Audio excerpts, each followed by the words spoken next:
mentionniez tout à l'heure, ça c'était la maison de Hafez al-Assad qu'il n'a jamais quittée dans le temps, alors que Bachar, donc c'est même pas un palais présidentiel, etc. Sur la Russie, il est clair, et là il y a des conseillers du Kremlin qui, depuis quasiment 3 semaines, commencent à écrire que ce ne sont pas des terroristes, ce sont des rebelles, qu'il faut changer, etc. Donc, la Russie était dans le coup, dans le montage qui a fait que Bachar est tombé si rapidement.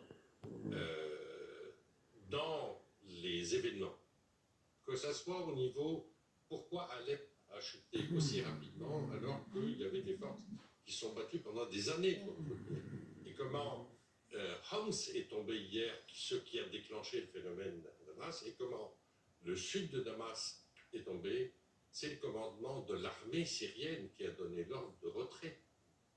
À Homs, c'était manifeste, et ça veut dire l'influence russe, parce que l'armée syrienne a été formée par des Russes, est très liée aux Russes. Donc la Russie, pas seulement elle ne voulait pas rentrer dans un autre rang, mais elle est rentrée dans un deal nouveau, vu les événements, peut-être avec dans des discussions sur qu'est-ce qui se passe après l'arrivée de M. Trump au pouvoir, donc pour dire, bon, on passe à une autre phase, il faut y passer rapidement, et on voit ce qui se passe après. Donc la Russie est très impliquée dans ce qui s'est passé. On a vu les nombreuses réactions tout à l'heure, donc depuis cette chute, cet effondrement, même nous disait Guillaume Ancel il y a quelques instants, de Bachar el-Assad, et réaction également du président de la République, Emmanuel Macron. Regardez sur X, voici ce qu'il dit: l'état de barbarie est tombé enfin. Je rends hommage au peuple syrien, à son courage, à sa patience. Dans ce moment d'incertitude, je forme pour lui des vœux de paix, de liberté et d'unité. La France restera engagée pour la sécurité de tous au Moyen-Orient. Un mot, général Pellistrandi, on disait la Russie est derrière tout ce qui s'est passé, la Russie est au cœur de tout. Alors, elle est au cœur de tout, sans en avoir les moyens, en quelque sorte. C'est bien ça la difficulté, parce que la guerre en Ukraine consomme énormément les hommes, les munitions.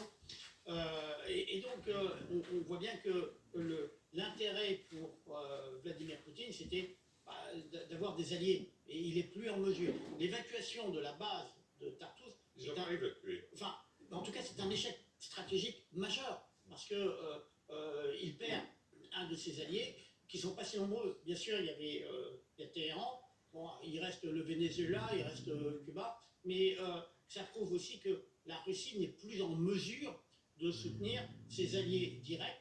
La question qui va se poser maintenant, et ça va être intéressant à observer dans les semaines, pas les jours, mais les semaines et mois à venir, c'est quelle vont être l'attitude des juntes en Afrique et au Sahel au regard de ce qui s'est passé, parce qu'il peut y avoir des mouvements d'opposition, je pense notamment au Touareg dans le nord du Mali. Ils vont peut-être dire, mais c'est le moment ou jamais. Il va y avoir des conséquences, et Moscou, pour Vladimir Poutine, il faut être honnête, c'est un très très mauvais week-end qu'il est en train de passer, entre hier la rencontre entre Donald Trump et Volodymyr Zelensky, et puis aujourd'hui, la chute de son allié Bachar el-Assad. C'est un moment historique que vit la Syrie, ce moment que nous analysons, que nous décryptons avec vous en plateau, avec tous nos correspondants. Donc la chute de Bachar el-Assad, un despote sanguinaire.